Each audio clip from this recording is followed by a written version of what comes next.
Friends, welcome to S and S cook book.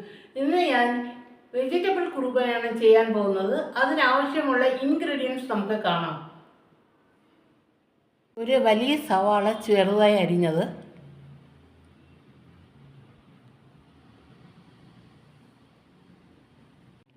Carrot ഒന്ന് ചെറുതായി അരിഞ്ഞത്, ബീൻസ് ഇച്ചിരി ഞാൻ എടുത്തിട്ടുണ്ട്, അത് ചെറുതായി അരിഞ്ഞത്, പച്ചമുളക് 5 എണ്ണം ചെറുതായി അരിഞ്ഞത്, വലിയ പൊട്ടാറ്റോ ചെറുതായി അരിഞ്ഞത്,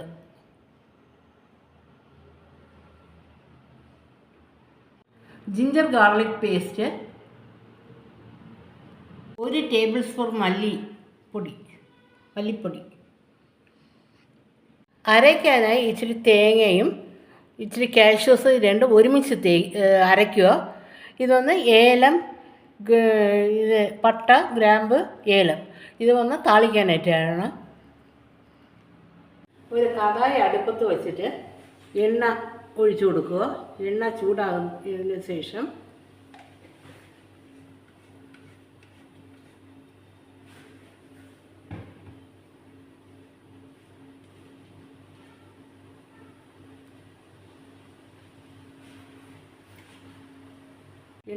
എണ്ണ ചൂടായി കഴിഞ്ഞതിന് ശേഷം ഗ്രാമ്പ്, ഏല, പട്ട ഇട്ട് കൊടുക്കുക.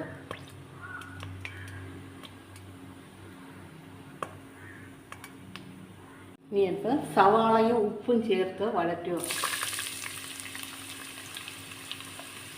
ആവശ്യത്തിനുള്ള ഉപ്പ് ഇട്ട് കൊടുക്കുകയാണ്.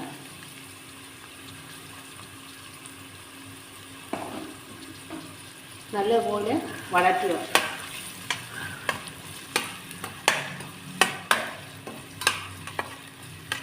ഇതിൻ്റെ പച്ച മണം മാറുന്നവരെ വഴറ്റി കൊടുക്കുക. ജിഞ്ചർ ഗാർലിക് പേസ്റ്റ് ഇട്ട് വഴറ്റുക. പച്ച മണം മാറുന്നവരെ വഴറ്റുക.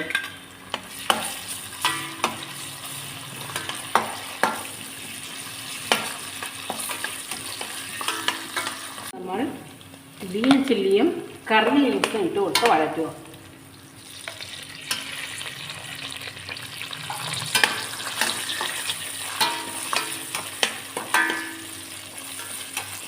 പൊടിയിട്ട് വഴറ്റുക.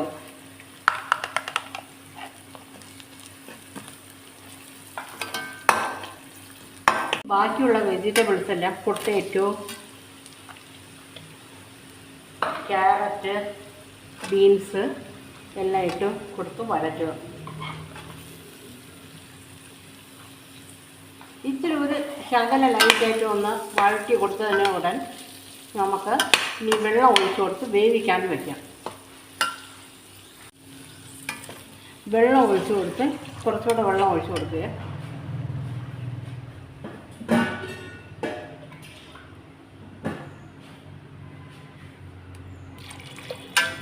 ഇത് വേവുന്ന സമയം കൊണ്ട് നമുക്ക് തേങ്ങയും കാഷ്യൂസുമായിട്ട് നമുക്ക് അരച്ചെടുക്കാം.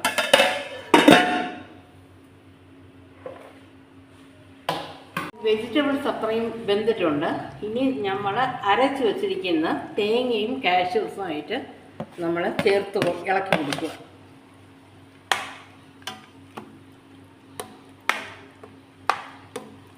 ഇതൊരു 5 മിനിറ്റ് നമ്മളത് വെച്ച് വേവിക്കുക. വെജിറ്റബിൾ കുറുമ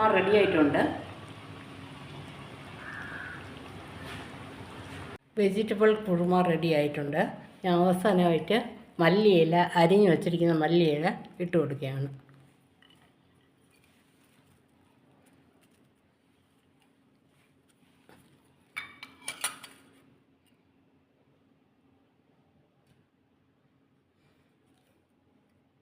വെജിറ്റബിൾ കുറുമയാണെങ്കിൽ നമുക്ക് ചപ്പാത്തി, പൊറോട്ട, പിന്നെ നമുക്ക് ബ്രെഡൊക്കെ വെച്ച് സൈഡ് ഡിഷായിട്ട് വെച്ച് കഴിക്കാനൊക്കെ പറ്റിയ നല്ലൊരു റെസിപ്പിയാണ്. നിങ്ങളെല്ലാവരും ഇതിനെ ചെയ്ത് നോക്കിയിട്ട് നിങ്ങളുടെ കമൻസൊക്കെ കമൻറ്റ് ബോക്സിൽ രേഖപ്പെടുത്തുക. നിങ്ങൾക്ക് ഈ വീഡിയോ ഇഷ്ടപ്പെട്ടിട്ടുണ്ടെങ്കിൽ ലൈക്ക് ചെയ്യുക, ഷെയർ ചെയ്യുക, സബ്സ്ക്രൈബ് ചെയ്യുക. Thanks for watching and have A nice day.